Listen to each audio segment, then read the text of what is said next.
A GMA exclusive. We're going to speak live with Rick Sanchez in his first interview since being fired from CNN. Sanchez was let go last week after making comments about Jon Stewart and his own bosses at CNN that many saw as anti-Semitic.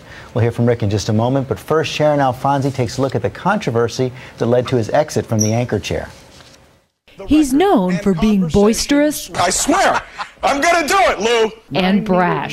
He is the cotton-picking president of the United States. But it's stunts like this that made Rick Sanchez an easy target.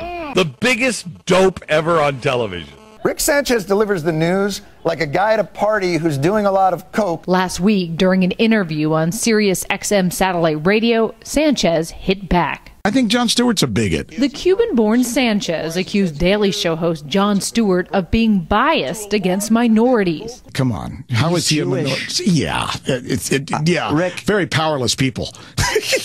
Whoa. I'm telling you that everybody who runs CNN is a lot like Stewart. 24 hours later, CNN fired him. Sanchez called Stewart on Monday to apologize. Oh my God, Rick Sanchez knows my name! And after a 9-minute riff, Stewart even cut him a little slack. I'm not even sure Sanchez believes what he was saying. But the rest of the media wasn't so forgiving, calling him Radioactive Rick. Yeah, he blew it. That was the end of his credibility. And he should have been fired, in my opinion. On Wednesday, Sanchez issued a public apology, saying his inartful comments should never have been made. For Good Morning America, Sharon Alfonsi, ABC News, New York. And Rick Sanchez joins us. Now I know this has not been the easiest week for you, but you're still smiling. It's tough. I screwed up, George. What happened on that radio show? I was tired. I'd been working 14-hour days for like 2.5 months. I was doing 3 shows. I was exhausted. It was right after the air. My daughter had a softball game I desperately wanted to go to, and I was a little impatient. And I said some things that I shouldn't have said, and they were wrong. And they were not only were they wrong, they were offensive. And people who were offended by it, you know, deserve. People thought they were anti-Semitic. Yeah, deserve to know that. First of all, that's not what I meant. Second of all, I apologize, and it was wrong of me for me to be so careless and so inartful. But it happened, and I can't take it back. And you know what? Now I have to stand up and be responsible for it, just like I teach my kids. Where does it come from? Because, you know, some people looked at this and said there's been a pattern here. Ed Koch brought up put a post on Huffington Post yesterday where he brought up an exchange he had with you, I guess, on your show back in a couple years ago. You're talking about aid to Israel. You're a strong supporter of Israel, but I want to show the exchange here.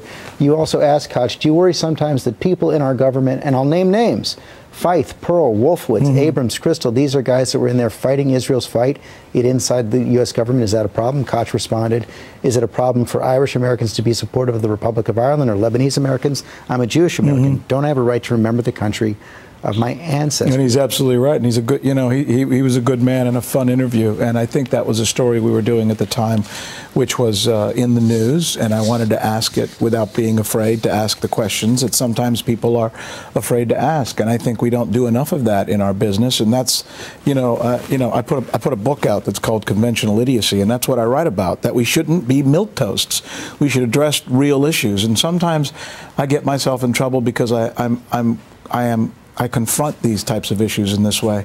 So is your problem with what you said or what you believe?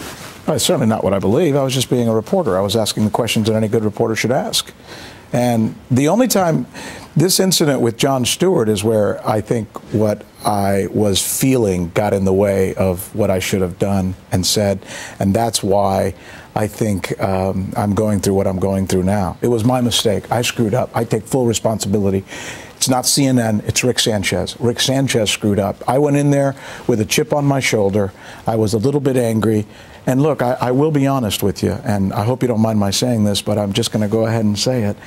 If you look at the landscape right now in our media, in prime time, there's not a single Hispanic. There's not a single African American. In prime time, hosting a prime time show in the United States, which is 2020. I'm talking about newscasts in cable news. That's true. That's fair. I'm referring to cable newscasts, straight newscasts, not magazine shows. There's not a single Hispanic, a single Asian American, or a single African American. Connie Chung did have a show at CNN. There's a lot of people who've had shows a little bit in the past. I'm talking about right now, though, George. And I think it's significant, you know, that so you do we think do you've been have a victim some of prejudice? Well, it's interesting the way you put that. No, I was wrong to say that, and I was wrong to scapegoat Jon Stewart.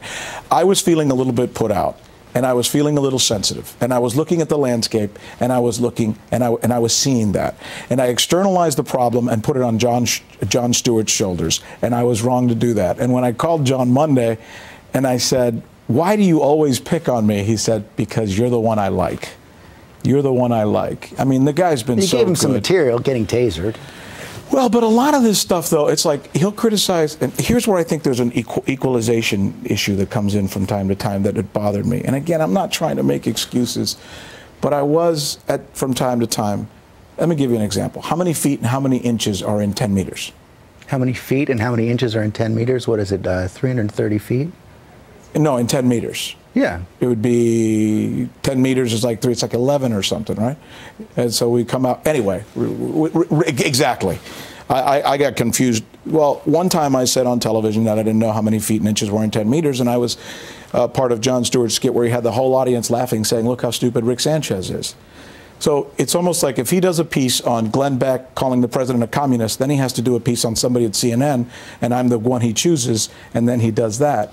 And I was feeling like, you know, is that really fair, and why is it always me? And I just kind of So you do have a out. chip on your shoulder. You said it yourself. Where does it come from? You've been working in the business, what, almost 30 years? It comes from growing up.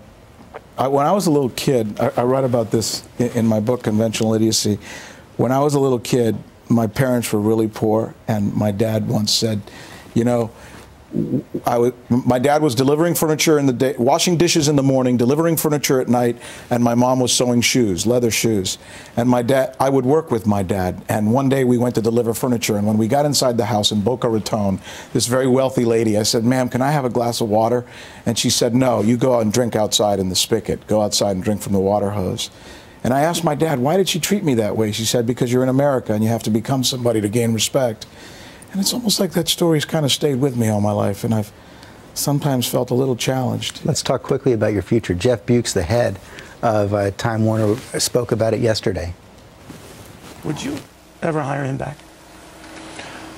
You know, I wish Rick well. He did a lot of good work on CNN, and anything is possible. He's going to have a lot of interest in different channels, and who knows, maybe someday the right place for him would be one of ours. He says, not now, but maybe someday. Would you go back? Absolutely. CNN is a wonderful, wonderful organization that treated me well and took care of my family, and I owe them loyalty because they've been good to me. CNN didn't screw up. Rick Sanchez screwed up. Rick Sanchez was inartful. Rick Sanchez said things that may have been offensive. Rick Sanchez unjustly accused Jon Stewart of being something he's not. I learned later that he's the classiest guy in the world when I called him, and I'm the one who needs to be in trouble. Okay. And if CNN ever takes me back, I'd be happy to go back. You're a stand-up guy to come out and talk about it today. And I think I failed your quiz. What is it? I still haven't figured. So it's 33 feet. I still haven't figured it out. Thanks, George. Okay, Rick, don't worry thanks about very it. Much.